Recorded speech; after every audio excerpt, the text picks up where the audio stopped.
Welcome. So, in this edition of Down to Earth, let's focus on some of the important coverages. The first one is the Korku tribe. Now, Korku tribe belongs to the region of Khandwa, Chhindwara in Madhya Pradesh mainly, and they have been subdivided into four different subsets. Basically, it's a patriarchal system of society that runs into the tribal group. But the most important thing why we are talking about Korku tribe is the Korku language. Now, this language originally descends from the Munda family, but again, this has the Devanagari script, but it is considered as nearly extinct under the Linguistic Survey of India, and therefore, conservation of this tribal language becomes a very important aspect. Now, there are various terms which have been explained under this language. For example, the terms that refer to grandfather, mother, sister, earth have been denoted as Abba, Ote, Mai, Son, Bhajkai, and so on. Now, what has been important? The NGOs have been working stringently to ensure that they have a focus on education, forest rights, and livelihood. So they started to organize and document the Korku language. Now, this Korku language created a dictionary of nearly 500 words, and these words have been derived from the nature. For example, Devra, that means behind the paddy, Jabu means behind the jamun tree, and so on. So this has been the focus of the NGO to actually ensure that this language gets protected and documented.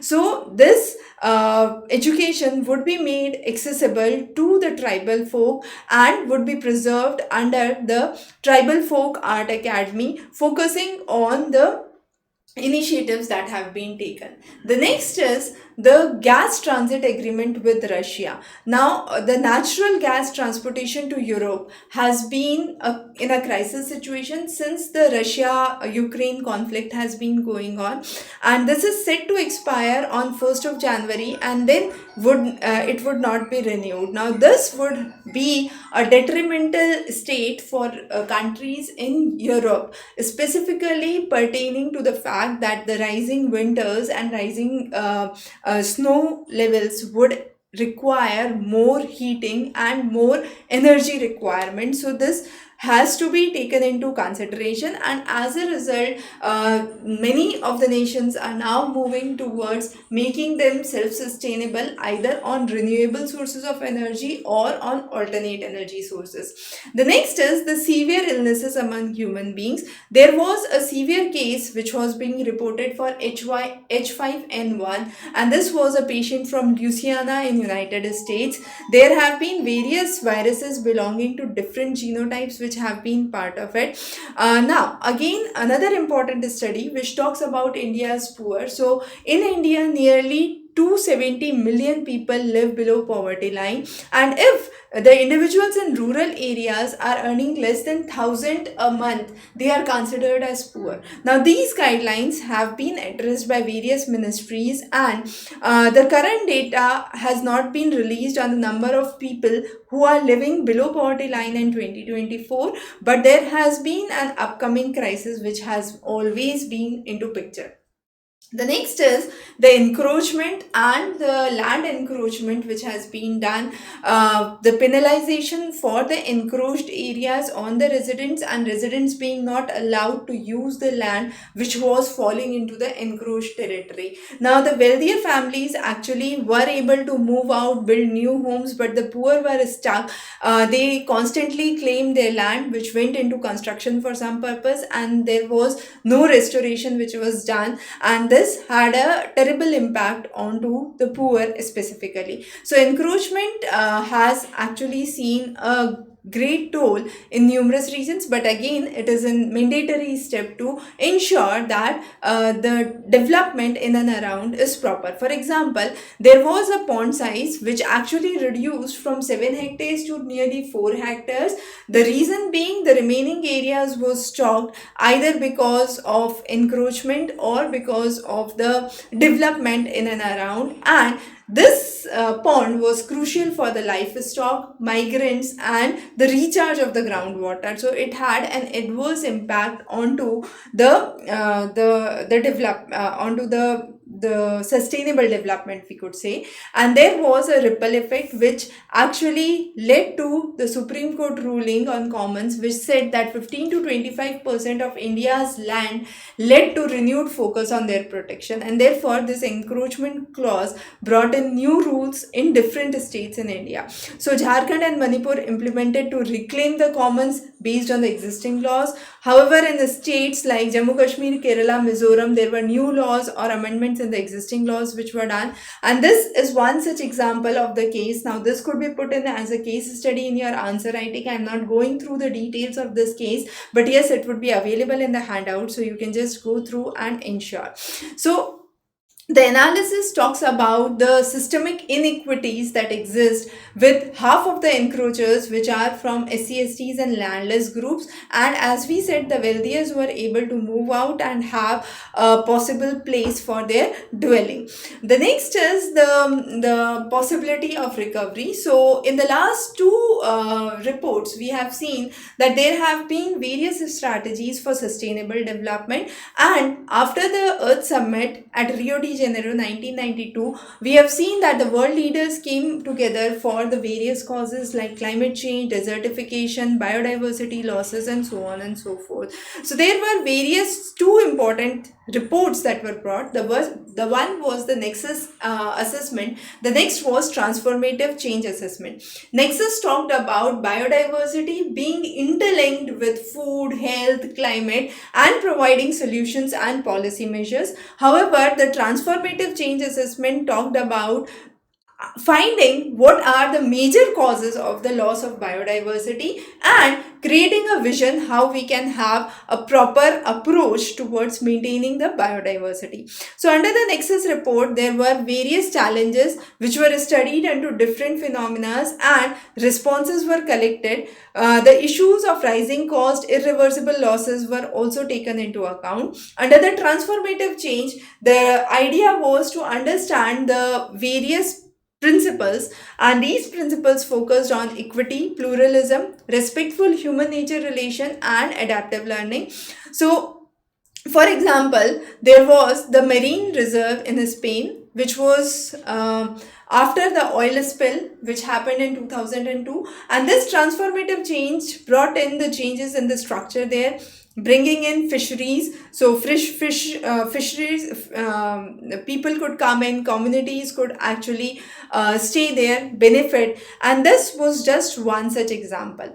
The next is the contamination in water. Now contamination in water has been a very major issue in most of the cities across India and across the globe as well, where specifically industries are in the surroundings. So for example, a illegal tannery being running in the region would ensure that the water supplied is dirty, smelly, and would harm the nearby areas. So the effluents have to be checked into. The performances of the pollution control board and the data from that has to be collected. The biological oxygen demand has to be monitored on a regular basis, and if there is any untreated sewage, that has to be taken into consideration. Now the next thing is the year 2024. Was it a make year or a break year? The idea was that 64 countries across the globe had elections in the year 2024, and most of the studies which have been done,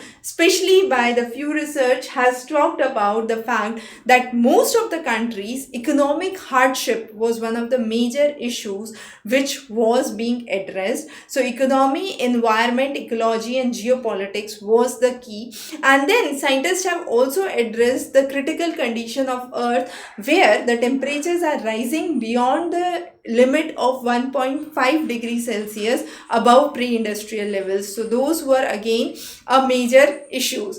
Biodiversity loss has been consistent. Only 25% of the species, home to over 16,000 species, have been considered in high quality, and then there are numerous species where we say 1/3 of the tree species are near extinction. So again, A devastation and a loss of a single species would have a ripple effect which would disturb the complete ecosystem of the region.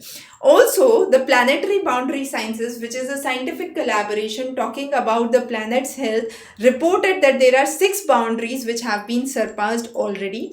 These are climate change, biosphere integrity, land system change, fresh water, biogeochemical, and novel entities. So, only 3 boundaries are within the safe limits, and it's a high time we must check those 3 boundaries carefully. That is the aerosol loading at the atmosphere level, ozone depletion at the stratosphere level, and acidification of the oceans, which is within the safe limits.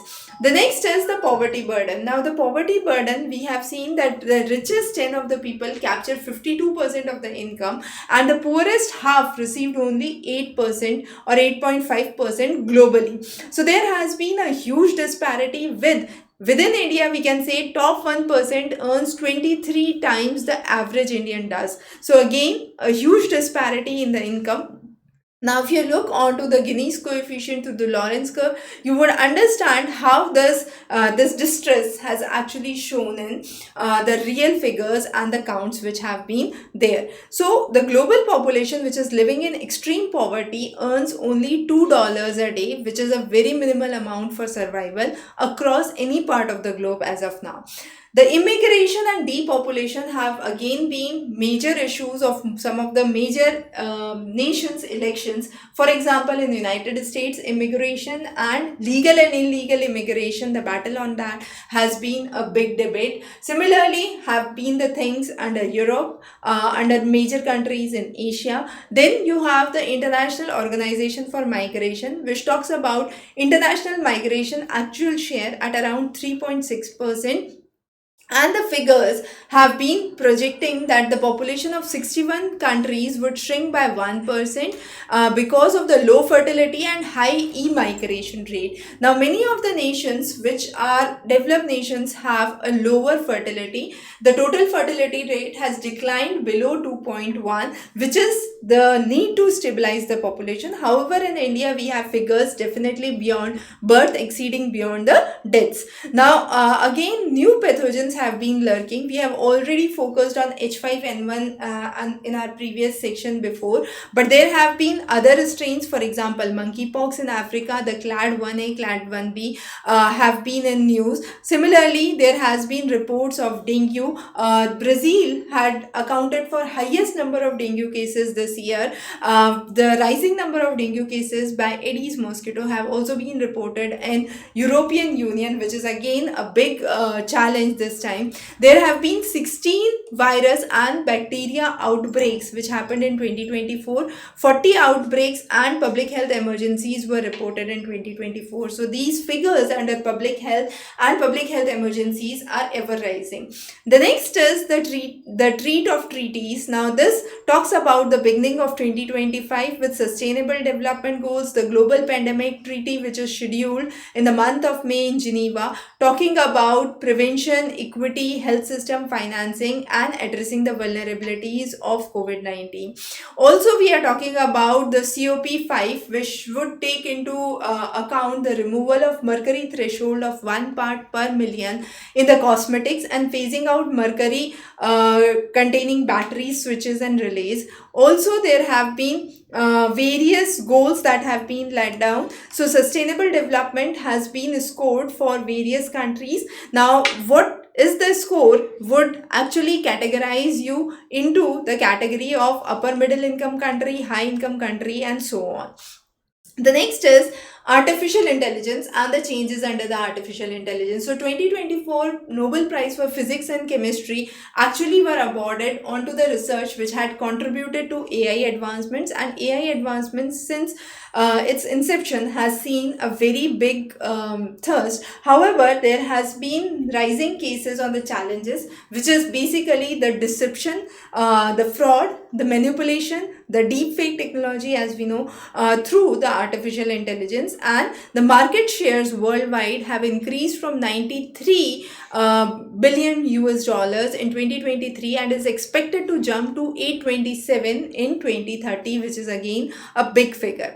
The next is the Kunming Montreal Global Biodiversity Framework, which was adopted in 2024 after 4-year consultation, has talked about plans for strategic building of the convention, the biodiversity, the needs, the focus, reducing the threats, and providing tools and solutions for maintaining the biodiversity. Similarly was the CITES agreement, which was established in 1975, which gives a legal framework for trade of species under CITES agreement. Montreal Protocol on substance that deplete the ozone has been again historic in.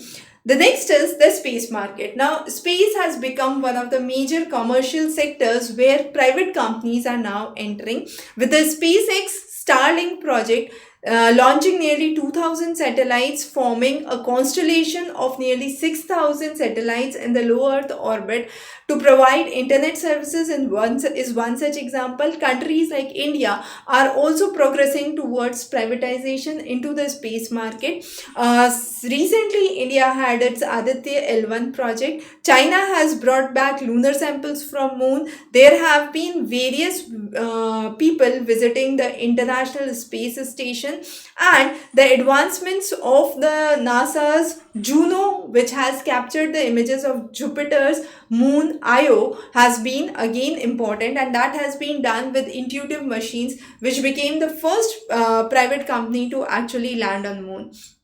The next is, with this, we are also exploring the opportunities for space tourism, and NASA's mission to explore the galaxies and the other moons has become important. We are on a verge of a final challenge across the climate change, and this talks about marking the 16th of the 17th last months, which have a temperature of 1.5 degrees Celsius and more than the previous, leading to global warming exceeding the thresholds that actually exist, and this have been in alignment with this should have been meeting the targets in alignment with the Paris Agreement norms of maintaining 1.5 degrees Celsius pre-industrial level.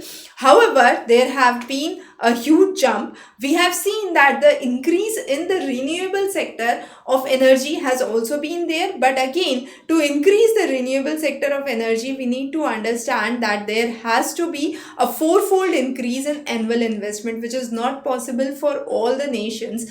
So again, it is a big question. Now, bottle gourd, which is in common terms known as lauki or dudi, has been one of the major nutritious food. The drink of bottle gourd is actually considered good for liver, good for heart diseases, good for overall health. But again, the leaves of bottle gourd have been really important to preserve the flavor and the texture for days. And there have been various studies which are talking about the dish which is made from the leaves of bottle gourd, which features specifically called as chena paturi, and these have been commonly taken into account. Now, in India, the vegetable has been used since 2000 BC and the paper has been published on its benefits in Asian Agri History in 2011 in the first go. It is also known for its cooling property, heart benefits, diabetes, hypertension, weight loss, and treating hair diseases and headaches. So it is rich in calcium, phosphorus, potassium, magnesium, iron, and there have been studies conducted about the hybrid varieties of bottle gourd even in the regions of South Africa, where people's nutritional demands could be well met. So we already talked about the year 2024 as the year of electoral history, the biggest electoral year with elections at 64 nations, half of the population of the world voting, and then the major issues which related to the voting have been already discussed. And as we said, the major issue were in and around the economies and the economic hardships. Even in the developed nations like France, Japan, UK, there were people actually voting on the basis of economic hardships and concerns. The next is the US drug regulator have been facing criticism. So Vivek Ramaswamy has been pushing a controversial agenda to weaken the FDA to speed up the drug approvals. Now, he was a former Republican candidate and has been talking about the various issues of ongoing initiatives to reduce the federal bureaucracy. So he had been heading the Department of Government Efficiency and has been criticized for he has actually criticized the federal agencies for the focus on the drug companies and the setbacks that have been witnessed over the years. So there has been entrepreneurship grip with FDA. So he has expressed the dissatisfaction with FDA and has approved at least 6 of the Roivant drugs which contribute to market capitalization of 9 billion worth. So there have been cases of thalidomide which causes birth defect when taken by pregnant females, and this has been cited as an important examples and the importance of regulatory agencies for FDA. So he argued while FDA regulations might appear to be very cumbersome, they are really important for maintaining the safety and the efficacy of the drug.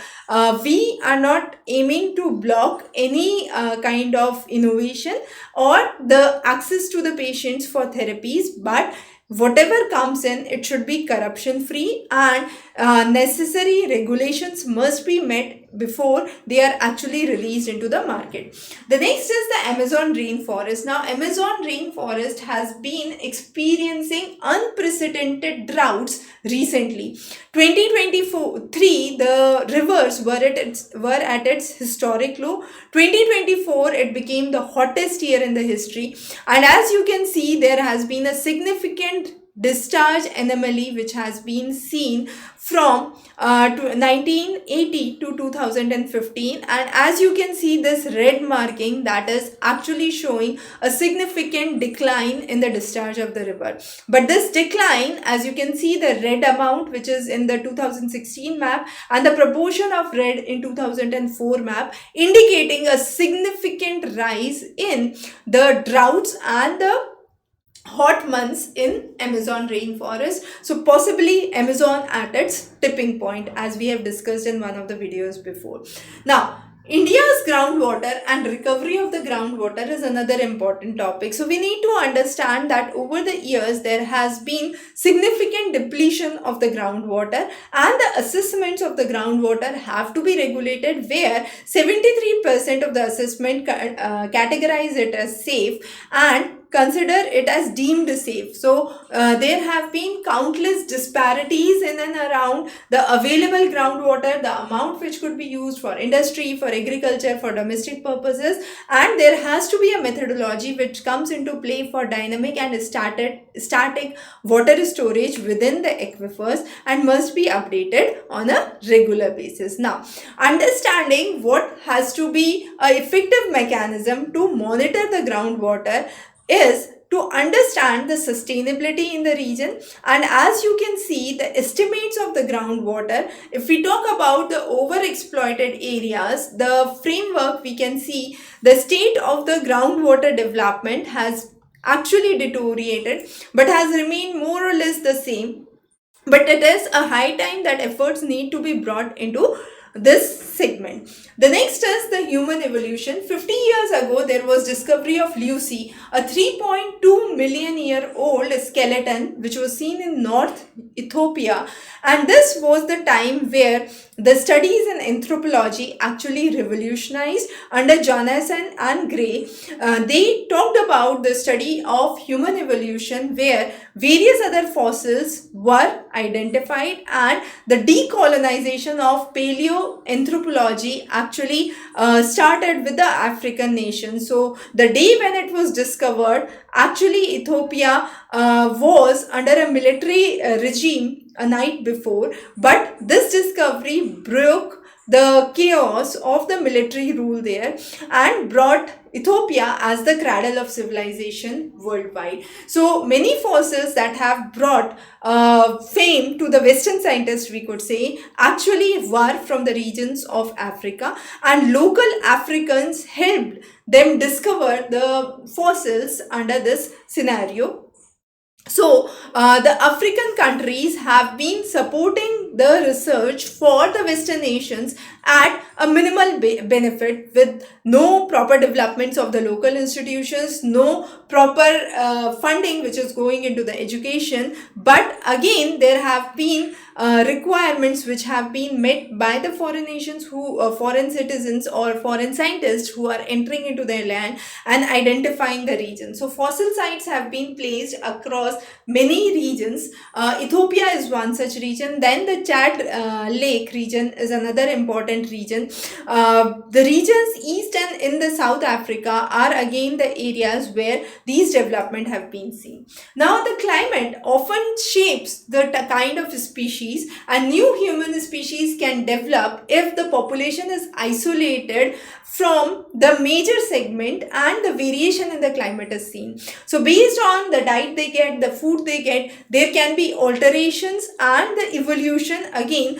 from unicellular to multicellular, as we have seen across the years, would be witnessed in the future days as well. So climate driven genetic changes still continue, and we can see that these adaptations have seen people living in extreme conditions in Eskimos, as Eskimos in the regions of Arctic, in the regions of Tibetan belt. We have also seen isolation of the population could actually lead them to develop distinct species, as we have seen with Denisovans. So again, some of the species can go extinct, some of them can migrate, some of them can adopt. Some of the other important news that were there this month talked about the oil spill in the Black Sea area, the initiative of new climate targets under geobethene, talking about implementation of deforestation law by 1 year in the European Parliament, focusing on the earthquake which struck the region of Vanuatu, leading to numerous injuries and deaths. Also, there have been protests regarding minimum support price in India. Electronic waste increased significantly, specifically during the COVID tenure, and this has been having a great implication on India. And finally, we have also seen in the Kerala the outbreak of African swine flu, which was seen in the pig farms of Kottayam district, and in the regions of Arunachal Pradesh and Siang, Upper Siang and East Siang. There have been constant protests against the 12 gigawatt HEP project at the Siang river. So those are some of the important developments that we have discussed. In case you have any questions or queries, feel free to post those in the comment below or email us. Thanks for joining in. We are covering Yojana Kurukshetra and Down to Earth on a regular monthly basis. Stay tuned for updates. Thanks for joining in.